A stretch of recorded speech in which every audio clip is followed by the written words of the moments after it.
दोस्तों नमस्कार।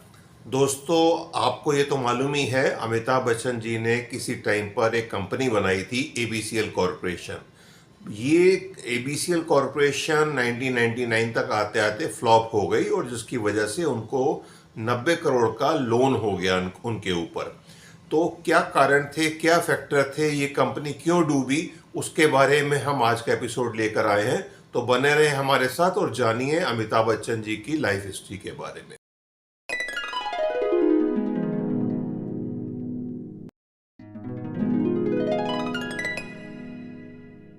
दोस्तों, ये बात सन 1995 की है। अमिताभ बच्चन जी की फिल्में पिछले 3-4 साल से नहीं चल रही थी और फ्लॉप चल रही थी, जा रही थी।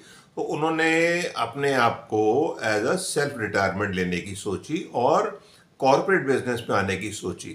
तो सिंस उनका एक्सपीरियंस इसी फिल्म इंडस्ट्री से था, तो उन्होंने एबीसीएल कॉरपोरेशन नाम से कंपनी फॉर्म की और अपनी जमा पूंजी करीबन 60 करोड़ कैपिटल के साथ इस कंपनी की शुरुआत कर की 1995 में।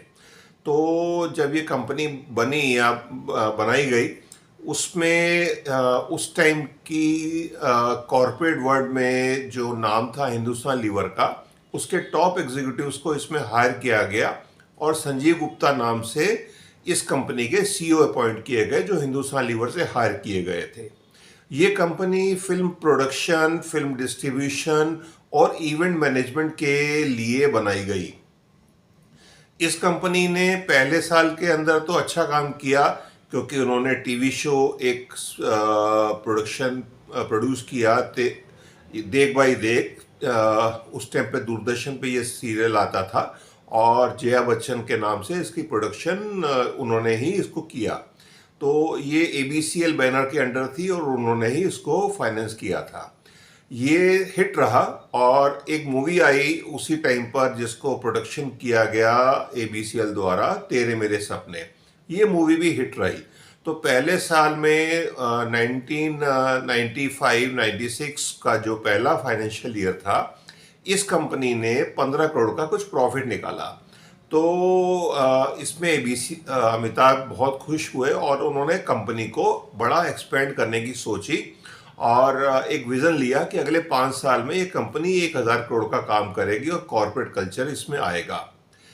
इन्हीं दिनों बेंगलोर के अंदर जो हमारी कंट्री में मिस वर्ल्ड के लिए कॉन्टेस्ट के लिए इनकी कंपनी को अप्रोच किया गया और इन्होंने हाँ कर दी। वो जो एपिसोड था, जब उन्होंने हाँ करी, उससे 2 साल पहले 2 miss world competition, miss world और मिस यूनिवर्स इंडिया जीत चुकी थी। सुष्मिता सेन मिस यूनिवर्स और ऐश्वर्या राय जो बाद में उनकी बहू बनी, वो मिस वर्ल्ड जीत के आई। तो एक उन्होंने सोचा कि ये जो यूरोपिया बना हुआ है इसको एनकैश किया जाए और उन्होंने इसके लिए हाँ कर दी। ये ही एबीसीएल को डुबोने का मेन कारण था। बट कैसे, उसके बारे में बता रहे हैं। तो नवंबर 1996 में इस शो को बेंगलोर में ऑर्गेनाइज किया गया, चिन्ना स्वामी वहाँ पर स्टेडियम पर। तो जब ये शो ऑर्गेनाइज किया, उस टाइम इंडियन इकोनॉमी इतनी ओपन नहीं थी और इंडियन समाज इतना ओपन नहीं था।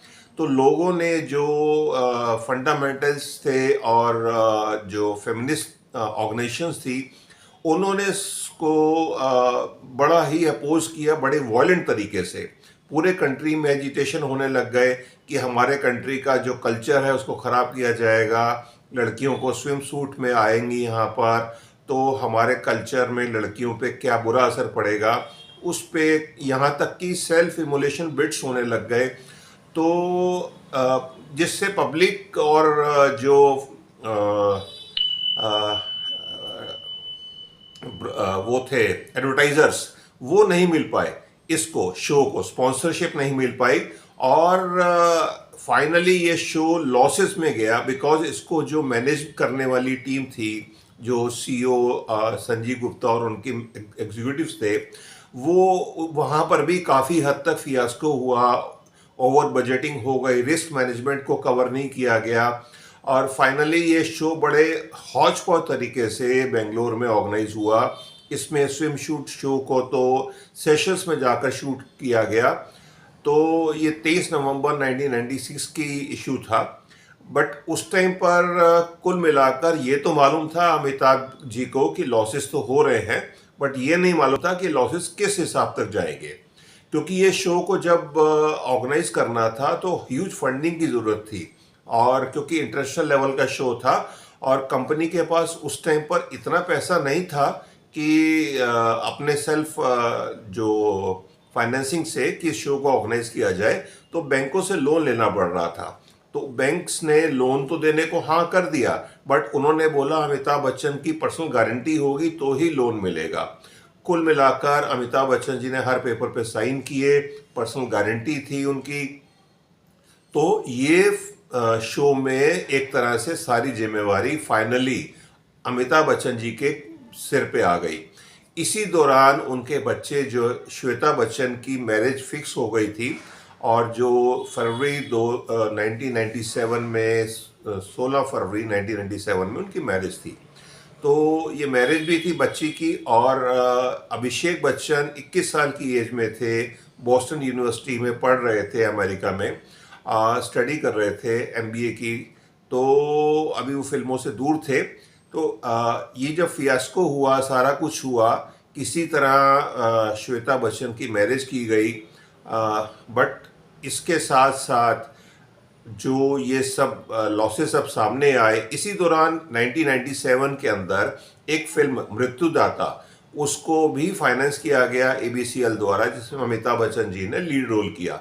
ये फिल्म बुरी तरह फ्लॉप हुई, तो लॉसेस इतने बढ़ते गए कि कंट्रोल से बाहर हो गए। और जो डेटर्स थे वो अमिताभ जी के घर के बाहर, इवन उनको अपना जो बंगला था प्रतीक्षा, वो जो गिरवी रखा हुआ था अगेंस्ट लोन, वो कुर्की के आदेश आ गए। कुल मिलाकर जो मिस वर्ल्ड के कॉन्टेस्ट हुआ था, वहाँ के जो देनदार थे, जो भी लाइबिलिटीज थी, जो जिन इवेंट मैनेजमेंट की गई थी, उनकी पेमेंट्स नहीं हो पाई थी। जो टीम था उन्होंने कुछ कुल मिला के कुछ भी नहीं क्लियर किया था।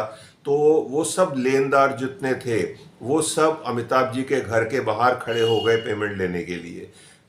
वो खुद ही अमिताभ जी ने एक्सप्लेन किया है कि एक टाइम पर उनके ऊपर 55 लीगल केसेस थे और कुल मिलाकर 90 करोड़ का लोन था। मूवीज़ में उनके पास काम नहीं था, क्योंकि उनकी वो छोड़ ही चुके थे मूवीज़ करना उस टाइम पर काफ़ी हद तक।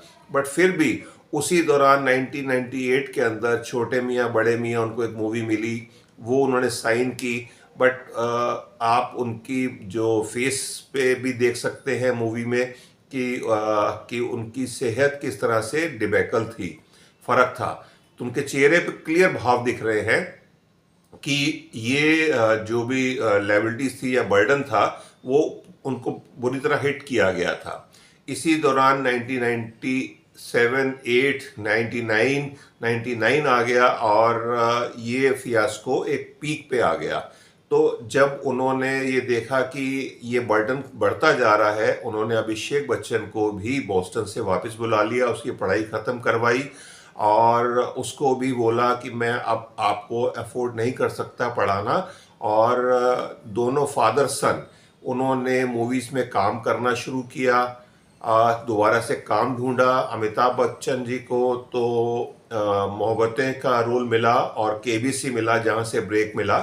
और अभिषेक बच्चन को पहली मूवी मिली रिफ्यूजी, जेपी दत्ता की, तो उसमें उनको काम मिला। खैर वो मूवी पहली बुरी तरह फ्लॉप हुई और उनको भी 3-4 साल तक सफ़र रखना पड़ा, अपना सब्र रखना पड़ा।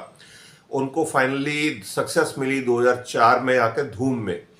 तो ये जो पीरियड था 1996 एंड से लेकर करीबन 2000 एंड तक का, तो ये 4-5 साल का जो सफ़रनामा था, जिसकी वजह से ही अमिताभ बच्चन जी की ये स्थिति, ये स्टेज आई कि वो एक तरह से बैंकरप्ट हो चुके थे।